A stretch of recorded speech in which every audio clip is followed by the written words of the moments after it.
자, 오늘 회복교회 오전 설교는요, 공지해드린 대로 지난주인가 지지난주인가 우리 3개월 만에 회복교회 오프라인 성도님들을 만나서 이야기하던 중에 한 2시간 정도 이렇게 강의한 게 있습니다. 경제를 중심으로 그때 했던 내용들을 다시 정리해서 여러분들에게 온라인 성도님들에게도 전해드리겠습니다. 오늘 설교 제목은 현존하는 한국경제 위기의 징후들 정리다, 이렇게 뽑았습니다. 그동안 저의 설교를 꾸준히 들어오신 분들은 어느 정도 이렇게 아시는 그런 내용일 텐데요. 오늘 그 내용들의 이렇게 총정리라기는 조금 부족하고 그냥 일부 정리, 그렇게 좀 보시면 되겠습니다. 여러분, 한국 경제뿐만 아니고 경제는요, 그 나라의 경제는 그냥 우리나라에 국한시킵시다. 어쨌든 정부, 기업, 가계 이렇게 세 개의 경제 주체가 있지만 그 중에서 특별히 우리 피부에 와닿는 것이 한국 경제는 부동산, 그리고 자영업, 그리고 기업일 겁니다. 좀 더 세부적으로 들어가면 부동산, 자영업, 구조조정, 그리고 외부 변수로 사드와 브렉시트까지. 그래서 결론적으로 우리가 지금 어떤 위기에 처해 있는지를 여러분들에게 짧게나마 설명드리겠습니다. 왜 키워드로 부동산을 꼽아야 되는가? 한국 국민들 자산의 80%가 부동산에 묶여있기 때문에, 그리고 가계부채의 절대 다수가 지금 주택담보대출이기 때문에요. 우리가 부동산에 대해서 부동산을 집중적으로 고려해야 된다. 한국 경제는 말해 뭐합니까? 부동산 죽으면 경제도 죽습니다. 근데 부동산이 어떻게 해서 문제인가? 일단 공급 과잉입니다. 늘 말씀드리지만 부동산도 상품입니다. 집도 상품이에요. 이게 참 목이 제법 아프네요. 제법 힘드네.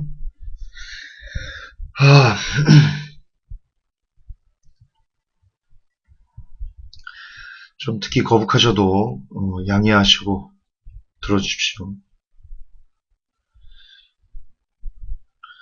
사실 오늘 한두 곡만 했는데도 그냥 확 합니다. 자, 계속할게요. 쓸데없는 소리에 죄송합니다. 자, 공급 과잉. 부동산도 상품이기 때문에, 집도 상품이기 때문에 공급이 많아지면 가격이 떨어질 수밖에 없습니다. 자, 공급 과잉이 어느 정도 수준인가? 일단 첫 번째, 이미 주택 보급률은요 100%를 초과했습니다. 아시죠? 서울 같은 경우는 120%를 초과했을 정도로. 그럼에도 불구하고 여러분 2018년까지 100만 호가 입주합니다. 2018년까지. 2017년, 2018년. 왜냐하면 집은 지금 현재 분양받아 놓은 것이 분양받았다고 바로 들어가는 게 아니거든요. 3, 4년 후에 입주를 하는데, 2, 3년 후에 입주를 하는데 2013, 2014, 2015년 때 분양받은 것이 이제 2018년까지 입주를 하는데 약 100만 호가 동시에 입주를 하게 됩니다. 여러분, 근데 100만 호를 입주할 때 이게 또 기존에 가지고 있는 집을 가진 사람들도 있을 거 아닙니까? 그들이 그 집을 던져야 됩니다. 전세도 마찬가지겠고요. 전세가 있어도 그걸 다른 데 전세를 주든 어쨌든 가지고 있던 집을 처분하고 새로 짓는 그 집에 들어가는 겁니다. 추가로 또 그러면 몇만 호가 나올지, 몇십만 호가 집에 쏟아질지 모르는 거죠. 그러면 말이 2018년에 100만 호 입주지만 100만 호 입주하기 위해서 신규로 또 몇십만 호의 집이 쏟아져 나온다면 적어도 2018년까지 100 몇십만 호가 추가로 그냥 쏟아져 나온다, 공급돼서 나온다, 그렇게 보셔야 됩니다. 그리고 아울러 은퇴자들이 있습니다. 2018년까지 베이비붐 세대 700만이 은퇴를 마무리 짓는데요. 통계적으로 베이비붐 700만, 그들이 가진 자산의 85%가 부동산입니다. 그런데 여러분, 지금은 또 나이도 많이 오래 삽니다. 오래 살고, 더군다나 자녀들이 캥거루족입니다. 자녀가 30이 넘어도 독립을 못하는, 왜냐면 대학을 나와도 취업이 안 되기 때문에 계속 부모님 집에 같이 얹혀 사는, 또한 여전히 그 자녀들을 대학을 보내야 되는, 나아가 결혼을 시켜야 되는 이런 이중 삼중고의 부모님들이 처해 있기 때문에 은퇴를 해도요, 여전히 자녀들을 돌보아야 되는 그런 위기의 남자들, 그들이 베이비붐 세대가 되었습니다. 그렇기 때문에 그들이 가지고 있는 자산은 85%가 부동산인데, 은퇴를 하면 기존에 받던 수입의 3분의 1 가까이, 아니 수입이 없는 거죠. 그래서 이들이 가지고 있는 집을 처분해서 그걸로 생활비를 쓰고 또 자녀들을 뒷바라지하는 그런 일에 써야만 합니다. 늘 계속 반복하지만 문제는 이들이 가진 자산의 85%가 부동산에 묶여 있다는 겁니다. 그래서 이들이 살기 위해서라도 베이비붐 700만이 집을 던져야 된다. 이 중에 3분의 1만 집을 던져도, 물론 700만이 전부 다 집을 가지고 있는 건 아니지만 통계를 보니까 이 베이비붐 세대 700만 중에 약 65% 이상은 집을 한 채씩 가지고 있다. 이렇게 지금 조사가 되고 있거든요. 많이 가지고 있는 거죠. 그래서 뭐 이들 중에 거의 다 던져야 되는데 자산이 없기 때문에 한 300만 호만 집을 던져도, 그냥 좀 좁게 잡을까요? 200만만 집을 던져도 지금 2018년까지 입주하는 100만 호, 그들이 던지는 집 한 130, 40만 호, 계산하기 편하게 150만 호를 합시다. 플러스 마이너스 해서 150만 호, 그리고 은퇴자들이 집을 던지는 거 약 200만 호 하면 벌써 350만 호가 2018년까지 쏟아져 나오는 겁니다. 추가로. 이것뿐만입니까? 여러분, 재건축을 지금 뭐 호재다 이렇게 하고 있죠. 재건축 뛰어들면 죽습니다, 이제. 왜냐면 여러분, 재건축이 기존에 내가 살고 있는 집을 허물고 그 집을 그냥 쉽게 말해서 층수를 더 많이 쌓는다, 그렇게 보시면 됩니다. 용적률이라는 게 그런 의미거든요.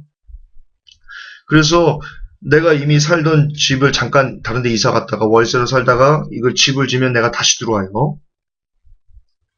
그리고 그 위로 지은, 신기로 지은 집을 일반인들 분양을 받아가지고, 그래서 내가 저렴하게 더 큰 집에서 살게 된다. 이게 재건축의 의미인데, 그리고 이걸 재건축의 수익률이라고 하는 건데, 그런데 지금은 여러분, 우리나라는 용적률을 다 뽑아 써가지고요, 수익률이 나지가 않을 뿐더러, 난다 할지라도, 이걸 1대1로만 해도요, 재건축을 1대1로만 해도, 추가로 여러분 100만 호가 또 공급되는 겁니다. 지금 현재 재건축해야 될 대상들이 약 100만 호거든요. 이걸 1대1로만 재건축을 한다고 해도 100만 호가 추가로 공급된다고. 그러면 200만 호가 쏟아져 나오는 거예요, 시장에 다시.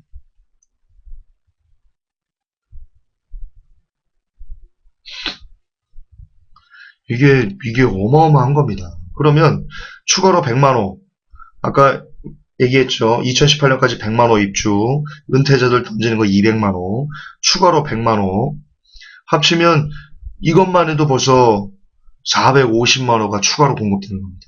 450만 호가. 그리고 매년 신규로 약 50만 호 이상을 또 정부의 허가 아래 지금 건설사가 집을 짓고 있습니다. 지금도 전국이 건축 중입니다. 대한민국은 지금 건축 중, 이렇게 이야기해도 이상하지 않을 정도로.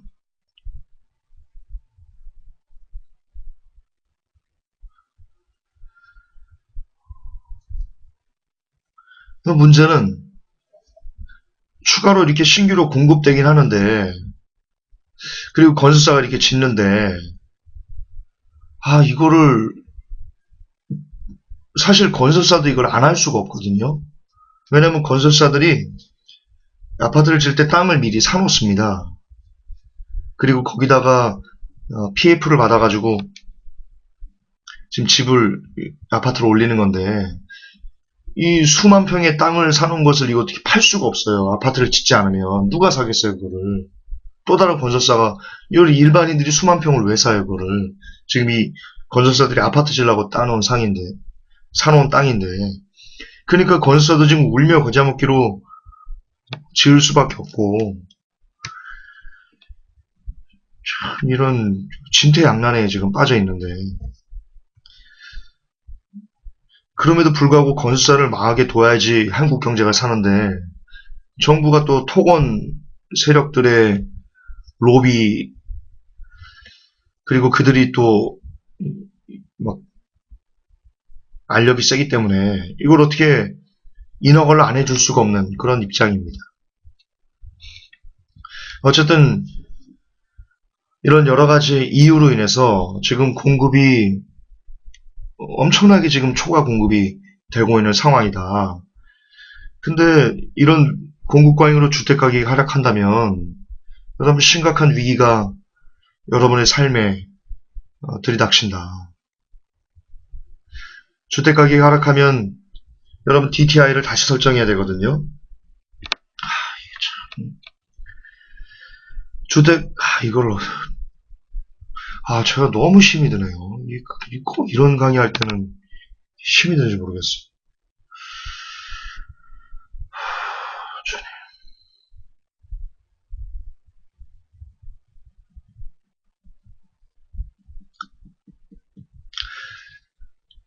DTI 다시 설정하는 거 여러 번 설명했죠? 아실 거예요. 제가 2번 설명하지 않을게요. 어쨌든 공급 과잉으로 주택 가격이 하락하면 주택담보대출이 터질 수 있다. 그러면 가계는 쑥대밭이 된다. 더군다나 주택담보대출이 우리가 굉장히 많잖아요. 근데 2018년에는 모두 원금과 이자를 함께 갚아야 되거든요. 그리고 올해와 내년, 그러니까 2017년, 2010년, 2017년 주택담보대출 만기 도래 규모가 약 86조 원에 이릅니다. 여러분 86조 원 어떤 돈인지 모르시죠? 이따 제가 구조조정 부분에서 제가 얘기를 잠깐 할 건데 잠깐 언급하고 넘어갈게요. 대우조선해양이 약 5조 원의 손실이 있는 걸 알고도 추가로 4조 원을 무조건 지원하라. 서별관 회의에서 최경환 경제부총리 주재로 비공적인 회의가 있었죠. 그게 폭로가 됐죠. 그 4조 원이 어떤 돈이냐? 10만 명에게 연간 4천만 원을 무상으로 명태위로금 이런 식으로 뭐든지 10만 명에게 4천만 원을 무상으로 지원할 수 있는 돈이 4조입니다. 그걸 이번에 비공적인 서별관 회의를 통해 가지고 일괄 지원한 겁니다. 밑빠진 독에 그렇게 물을 부은 겁니다. 그런데 지금 올해와 내년 주택담보대출 만기 도래 규모가 86조입니다. 86조. 그리고 제가 올려놓은 기사를 보시면 알겠지만 이 대부분이 일시 만기 상환입니다. 그래서 이것을 연장하려면 일시 만기가 86조면 이걸 연장하려면 연장 못하면 이걸 다 갚아야 되는 거고요. 연장하려면 이게 골 때립니다. 지금 법이 바뀌었어요. 그래서 내년부터요. 이걸 연장하려면 원금과 이자를 함께 나눠 갚는 이걸 분할 상환, 비거치식 분할 상환이라고 하거든요. 이걸로 갈아타야 됩니다. 그러니까 지금 거치식, 몇 년 거치, 일시상환 이렇게 돼가지고 이자만 내고 있었는데 그래서 이자만 한 50만 원씩 내고 있었는데 이제 이것을 연장하기 위해서는 법이 바뀌어가지고 원금 이자를 같이 갚아야 되기 때문에 어떤 사람은 200만 원, 어떤 사람은 250만 원 그 빌린 금액에 따라 가지고요. 차등이 있으니까 그리 된다는 겁니다. 내년부터. 내후년에는 더 심해지고요. 그게 내후년에는 모든 대출이 거의 다 신규 대출도 그렇고 거의 모든 대출이 원금 이자를 같이 갚게 되는 그런 위기가 오거든요.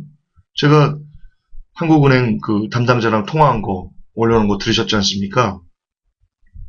예, 지금 잠깐 유예되는데 2018년부터 그건 본격적으로 되고요. 그리고 지금 현재 어쨌든 내년부터 도래하는 86조는 원금 이자를 같이 나눠 갚아야 돼요. 연장하려면. 그리고 그래야 됩니다. 연장 할 수밖에 없잖아요. 몇 억을 어떻게 일시 갚아요.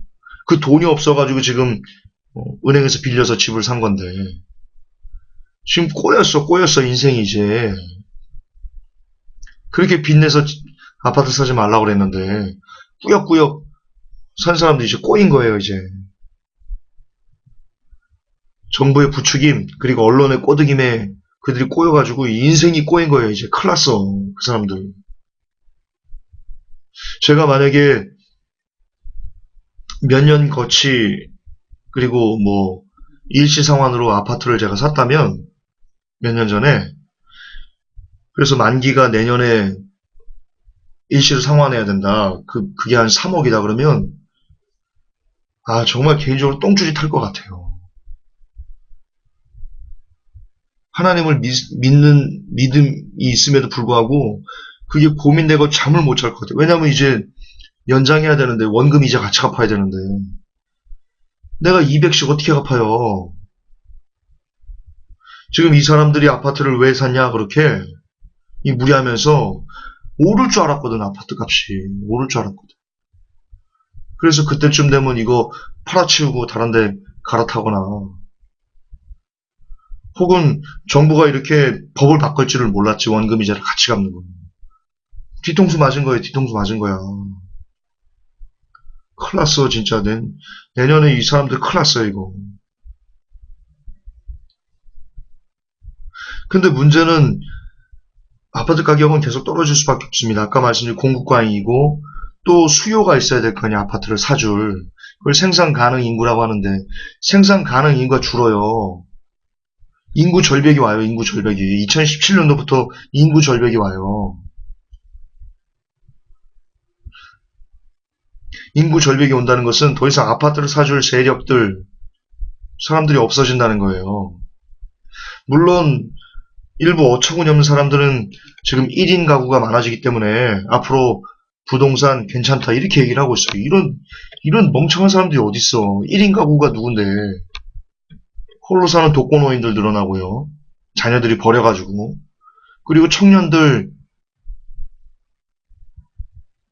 사회에 나와가지고 취업하려고 없어가지고 고시원 들어가고 혼자 살고 원룸 얻어가지고 간신히 혼자 살고 이런 1인 가구 아닙니까? 이런 1인 가구.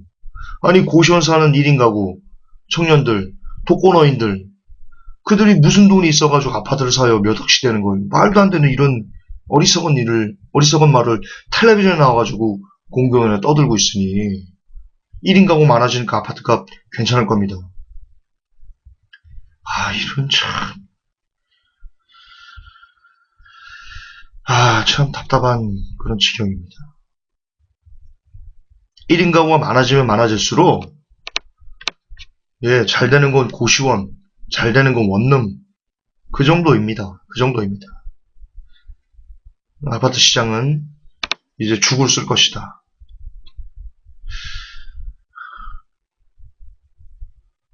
근데 문제는 대한민국 국민들 자산의 80%가 부동산이라는 것.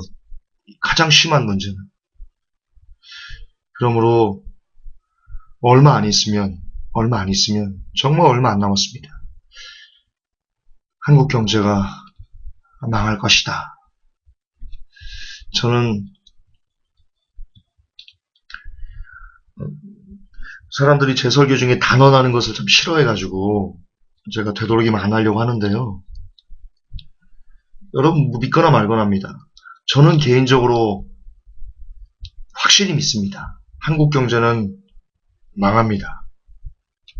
저는 개인적으로 이거 동의 안 하셔도 됩니다. 제 개인적인 믿음은 한국 경제는 조만간에 망한다. 조만간에 여러분들은 거지가 될 것이다. 물론 저도 마찬가지고. 저는 그렇게 확고부동하게 믿고 있습니다. 확고부동하게 믿고 있습니다. 어쨌든 이게 부동산 시장이고요. 두 번째는 자영업입니다. 여러분 지금 소득 신고하는 사람들 대한민국에서 약 2천만 정도 넘습니다. 그 중에 660만이 자영업입니다. OECD 평균 2배고요. 전 세계에서 거의 넘버원입니다. 왜냐하면 그리스나 브라질 이런 데도 자영업 비율이 높은데 그들은 기본적으로 관광국입니다. 그러므로 자영업이 발달할 수밖에 없습니다. 외부 사람들을 상대로 영업들을 해야 되니까. 근데 우리나라가 관광하는 나라입니까? 아닙니다. 그럼에도 불구하고 우리나라는 소득신고 2천만 중에 660만이 자영업이에요. 그냥 자영업 공화국, 그냥 전 세계 넘버원 자영업 나라, 그렇게 보면 됩니다. 그리고 이 660만의 자영업 중에 90% 이상이 생계형에 몰려 있습니다.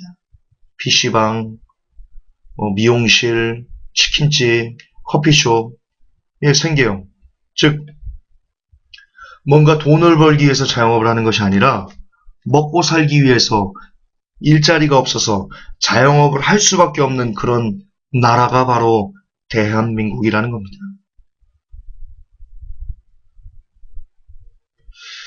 이들이 지금 한계에 봉착해 있습니다. 현재 극심한 내수 침체가 일고 있어서 거의 매일 줄도산하고 있는 그런 실정입니다. 여러분, 요즘 추정 60분 그리고 SBS 스페셜, MBC PD수첩 이런 데서 연이어서 자영업자들이 망해가는, 자영업 이대로 가면 한국 경제 쑥대밭된다, 이런 방송들을 줄기차게 내보내고 있습니다. 그리고 사실입니다. 그만큼 위기가 목전에 있는 거지요. 심지어 술집도 안 된다고 합니다. 술집도.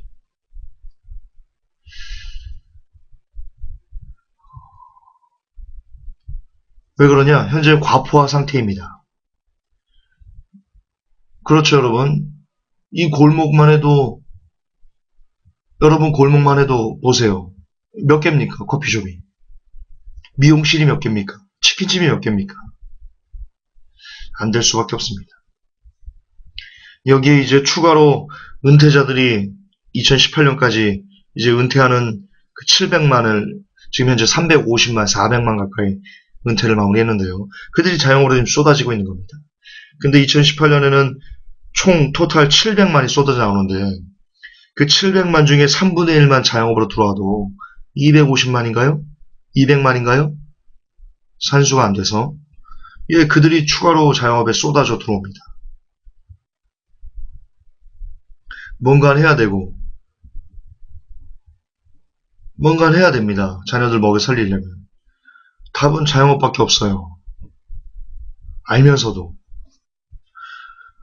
그래서 그들이 대거 진출하면 현재도 과포화 상태인데 훨씬 더 엄청난 양의 과포화 상태가 일어날 겁니다. 여기에 대기업들이 자영업에 진출하고 있습니다. 이런 쳐죽이를 놈들의 대기업.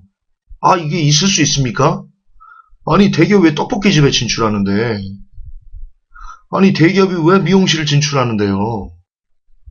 서민들 피를 말리려고 지금 하는 건가요? 아니, 대기업이 왜 수포를 하는데?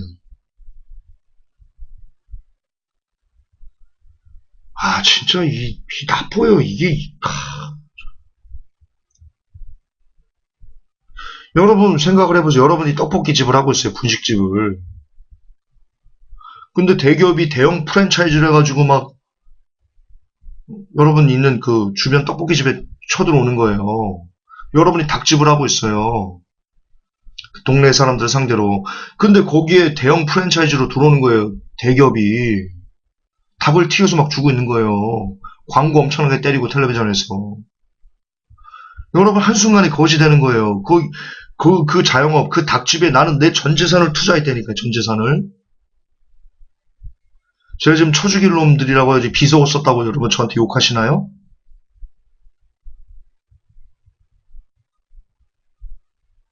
맞잖아요. 내 인생을 송두리째 대기업이 가져가는 건데. 그걸 정부에 비호하래. 정부가 허가를 내주니까 들어오는 거 아니에요, 지금. 정부가 날 죽이는 거예요. 정부가 여러분을 죽이는 거라고요.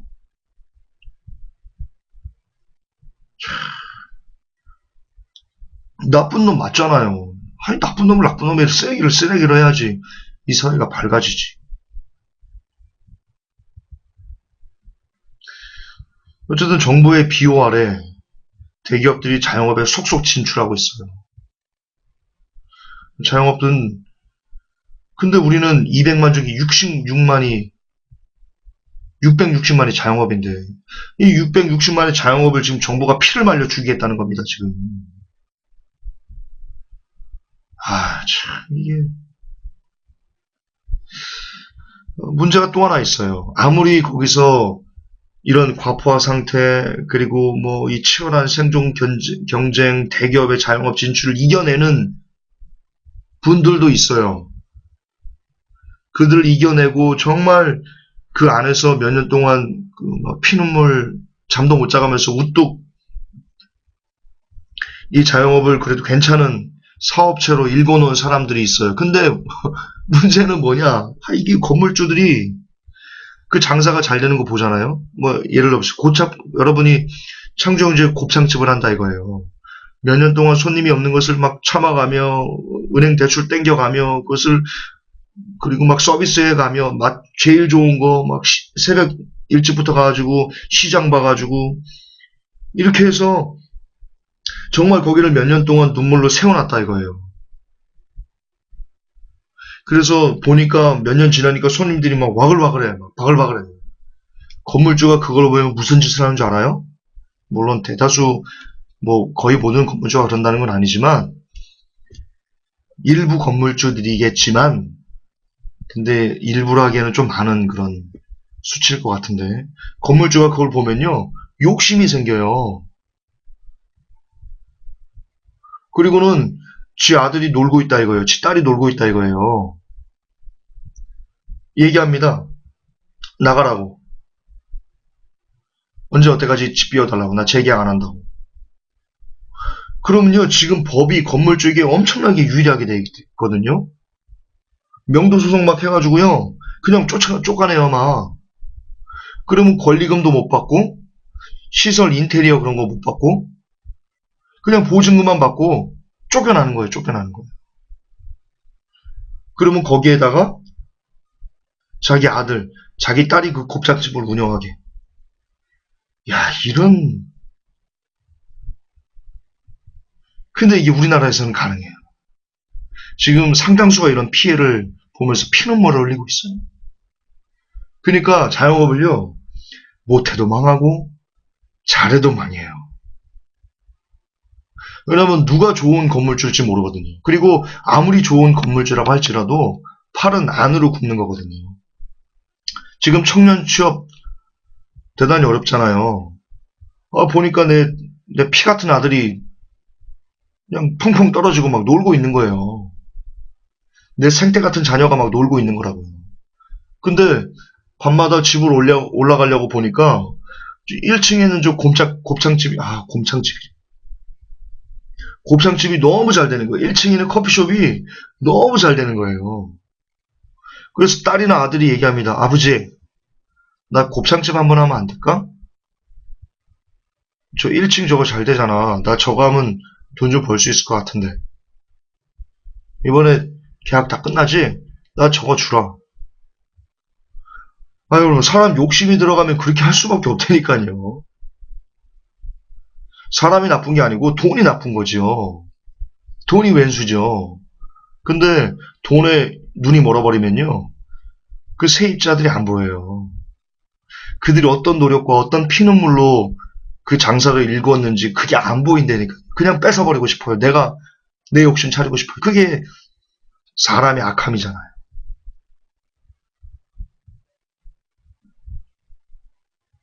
장사가 안 될 때는 아유 저 임대료 어떻게 내나 이 걱정하다가 장사가 잘 되면 그게 탐이 나는 거지. 근데 그렇게 쫓겨나면 한순간에 그 자영업자들이 그 건물주의 욕심과 탐심으로 인해서 쫓겨나면 여러분 그들은 재기하는 게 힘들어요. 재기가 힘들어요. 그리고 재기를 해도요. 다른 데 가서 그 일을 또 반복해야 되잖아요. 대기업과 싸우고 근처 자영업과 싸우고 손님들 처음에 안 오거든요. 자영업 처음에 하면 누가 와요. 어느 정도 입소문 나고 단골이 있어야지 그게 되는 거죠. 동네 장사는 단골 장사잖아요. 그러기서 또 얼마나 많은 피땀, 피눈물을 흘려야 되겠어요. 결국 도태될 수밖에 없다. 근데 제가 계속 중요하니까 반복하지만 우리나라의 소득신고 2천만 중에 660만이 자영업이에요. 그들이 4인 가족이라고 해보세요. 그 자영업 한 명에 660만 중에 물론 그렇게 다 보면 안 되겠지만 계산하기 편하게 600만 중에 4인 가족이라고 해보세요. 6, 4, 24. 2,400만 명이 2,400만 그냥 계산하기 편하게 그래도 한 2천만 명 아니 적어도 한 1,000만 명 정도는요. 우리나라의 자영업에 직간접적으로 연을 맺고 거기서 먹고 살고 있는 겁니다. 가족들이. 적어도 1,000만 이상. 근데 이들이 떨어져 나가면, 이들이 쑥대밭이 되면 끝나는 거 아니에요?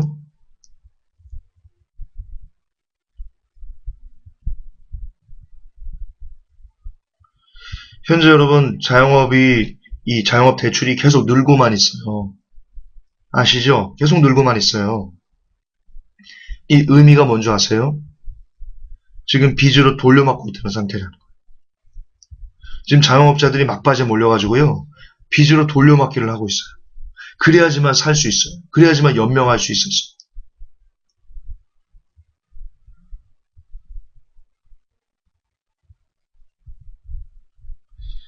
심각합니다. 심각해요. 제가 지금 사드까지 연결해서 이 자영업을 얘기를 해야 되는데 사드 부분에 제가 다시 얘기하려고 잠깐 끌고 올게요. 제가 여기서 마무리를 좀 지어야 될 것 같아요. 제가 너무 지금 힘이 들어가지고 1부, 2부로 나눠서 할게요. 제 2부의 구조조정, 사드, 브렉시트도 얘기를 좀 많이 해야 되거든요. 사드도 그렇고 지금 다 하면 1시간이 넘어갈 것 같은데 죄송합니다. 제가 지금 몸 상태가 그리 좋지가 않아서 양해를 좀 부탁드리겠습니다. 자, 자영업이 안 그래도 이렇게 봉착해 있는데 지금 여기에 사드를 배치하겠답니다. 벌써부터 중국이 보복하겠다. 한국 너희들 우리한테 변명하지 말아라. 어떤 변명도 우리에게 통하지 않는다.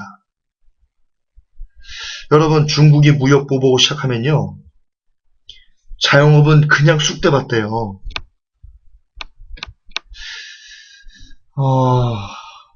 지난 한 해 약 400만 명 정도 요커라고 하죠.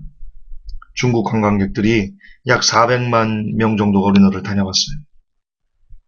그들이 전국에 쏟아부은 돈, 그게 어느 정도 자영업을 지탱할 수 있게 하는 힘이었어요. 힘 중에 하나였어요. 중국이 무역 보복을 해서 한국 관광을 금지시킨다든가 또는 기타 한국과 관련된 경제 제재가 들어온다면요. 여러분 위기도 보통 위기가 아닙니다. 기업 위기는 뭐 말할 필요도 없고요. 지금 중국에 한 2만 5천 개 한국 기업이 나가 있고 사드에서 다시 얘기합시다. 제가 말 한번 꺼내면 그냥 너무 이렇게 쉼없이 나오는데 사드 가서 다시 제가 정식적으로 얘기를 해드릴게요. 1부는 부동산 자영업만 정리해서 마무리합시다. 지금 보셨듯이 부동산은 이제 곧 있으면 공급광이 눈에 띄게 많아지는 그때가 되면 전문가들 2018년 정도로 예상하고 있는데요. 저는 개인적으로 올해 말부터도 이런 위기의 징후가 여러분이 피부에 느낄 정도로 나타나지 않을까 그렇게 생각하고 있습니다. 그리고 그렇게도 설계했던 적이 있고요. 지금도 그 생각엔 변함이 없습니다. 물론 아니 그럴 수도 있습니다. 그러나 저는 개인적으로 올해 말부터 그런 현상들이 나타날 것 같다 그렇게 예상하고 있습니다. 이런 부동산 그리고 자영업도 정말 더 이상 버틸 수 없는 이런 한계사항이 이렇기 때문에